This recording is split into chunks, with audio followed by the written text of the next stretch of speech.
Hi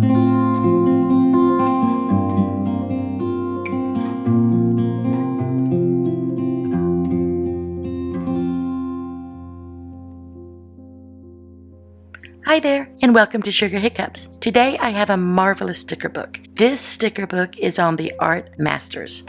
This has over 250 stickers of famous artists and their paintings. This is by Dover. I believe I got it from Amazon. I will leave a link below. So let's go ahead and take a look inside. What is so fun about this book is, say you like Frida Kahlo. So here is Frida Kahlo. Here are some of her marvelous paintings. And then down here it says plate number 7. So you would go to the back and you'd find plate number 7, and it'll give you a little biography of Frida Kahlo and a little bit of her life story. So this is nice. Here is Van Gogh, plate 16, and in the front of the book, plate 1 through plate 4. Dalí is plate 4. There you go, and can learn a little bit more about Salvador Dalí. Okay, so let's sit back, let's enjoy these paintings, these stickers, these images, and you can dream about how you want to use them. You could use them on your envelopes, for your school projects, for your junk journaling, or anything that your heart desires. They are super. So sit back and enjoy the stickers.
And there we have it. If you like this video, if you like the sticker book, please leave a thumbs up. Please comment below and perhaps subscribe if you have not. That would help my channel tremendously. Thank you so much, and we'll see you next time on Sugar Hiccups.